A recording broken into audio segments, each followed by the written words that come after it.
জিন্দাবাদ জিন্দাবাদ জিন্দাবাদ অসম চৰকাৰ হাই হাই হাই হাই হাই হাই অসম চৰকাৰ নিশ্চিত কৰক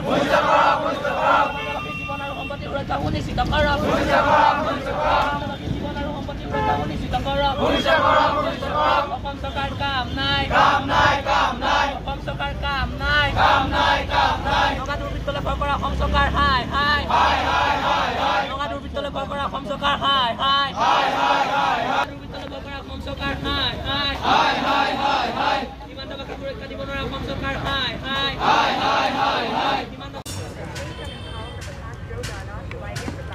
নিশ্চিতভাৱে চাওক আসলে অসম নাগালেণ্ডৰ সীমা সমস্যা আচলতে এইটো নতুন নহয় আমি বিগত সময়তো ছাত্ৰ সন্থাই কৈ আহিছিলোঁ যে এই সীমা সমস্যা স্থায়ী সমাধান লাগে তাত বসবাস কৰা আচলতে খিলঞ্জীয়া ৰাইজ আচলতে তেওঁলোকৰ জীৱন আৰু সম্পত্তি সুৰক্ষা সুনিশ্চিত কৰিব লাগে এই ক্ষেত্ৰত আচলতে অসম চৰকাৰ সম্পূৰ্ণৰূপে ব্যৰ্থ হৈছে বিভিন্ন সময়ত আচলতে নগা দুষ্কৃতিকাৰী আচলতে নগা দুৰ্বৃত্ত আহি অসমৰ খিলঞ্জীয়া ৰাইজক আচলতে ভয় ভাবুকি প্ৰদান কৰিব নগা প্ৰশাসনে আহি ভয় ভাবুকি প্ৰদান কৰিব তাৰ পৰিপ্ৰেক্ষিতত আচলতে অসম চৰকাৰ অসম প্ৰশাসনে আচলতে বিভাগটো আচলতে চকুমুটা কুলি ভাও ধৰি থাকিব তাতে এনে ক্ষেত্ৰত কেতিয়াও হ'বলৈ দিয়া নহ'ব আচলতে কেইদিনমানৰ আগত আচলতে যিকেইটা স্থান আচলতে উচ্ছেদ হৈছিলে উচ্ছেদৰ পাছত সেই স্থানসমূহত আচলতে ৰেংমা সংৰক্ষিত বনাঞ্চল আচলতে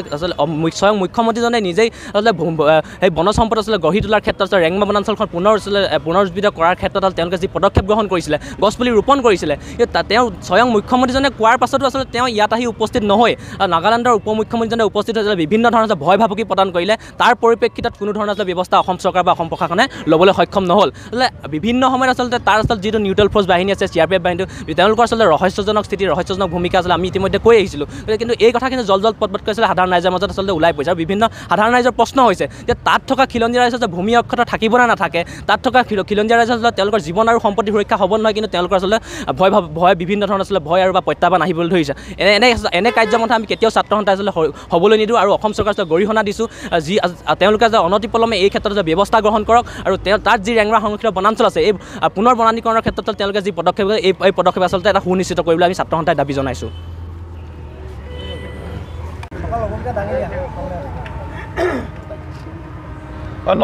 নগা দুষ্কৃতিকাৰী কবলৰ পৰা অসমৰ ভূমি বনজ সম্পদ আৰু জনসাধাৰণৰ জীৱন আৰু সম্পত্তি নিৰাপত্তা দিয়াত ব্যৰ্থতাৰ প্ৰতিবাদত আমি আজি ধনশিৰি মহকুমা ছাত্ৰ সন্থাই কাৰ্যসূচী ৰূপায়ণ কৰিছোঁ আৰু মূল কথাটো হ'ল একে মাহতে নগা দুৰ্বৃত্তই 3টাকৈ দুষ্কাৰ্য সংঘটিত কৰাৰ পিছতো অসম চৰকাৰখনে এতিয়ালৈকে পিছ হুকি থকাৰ কাৰণটো কি চৰকাৰক আমি প্ৰশ্ন কৰিব বিচাৰিছোঁ সেইদিনাখন MV পঞ্চায়তৰ অন্তৰ্গত এখন গাঁৱত 93 ঘৰ মানুহৰ নগা দুৰ্বৃত্ত আহি অগ্নিসংযোগ কৰাৰ পিছতো আজি পৰ্যন্ত কিয় নগা দুষ্কৃতিকাৰীৰ ওপৰত তেখেতলোকে কোনো ধৰণৰ আচলতে কঠোৰ ব্যৱস্থা গ্ৰহণ কৰিব নোৱাৰিলে সেই কথাটো কিন্তু ৰাইজে প্ৰশ্ন কৰাটো উচিত বা ৰাইজে প্ৰশ্ন উত্থাপন কৰিছে তাৰ লগে লগে চুঙাজানৰ দুৰ্গাপুৰ গাঁৱৰ এজন আচলতে অসমীয়া ব্যৱসায়িক তেখেতলোকে টকা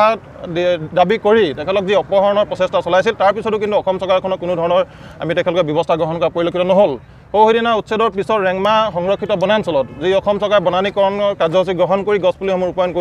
ৰোপণ কৰিছিল এই গছপুলিসমূহ আচলতে নগা দুষ্কৃতিকাৰী আহি কাটি তহিলং কৰি দিয়া আমাৰ পৰিলক্ষিত হ'ল আমাৰ প্ৰশ্নটো হ'ল যে কিমান নগা দুৰ্বৃত্ত আৰু কিমান পৰ্যায়ত তেখেতলোকে দুষ্কাৰ্য সংঘটিত কৰিলে অসম চৰকাৰ তথা অসমৰ প্ৰশাসনে হাৰ পাব সেই কথাটো কিন্তু লক্ষণীয় বিষয় তাৰ লগে লগে কেন্দ্ৰত NDA চৰকাৰ নাগালেণ্ডত NDA চৰকাৰ আৰু অসমত NDA চৰকাৰ থকাৰ পিছতো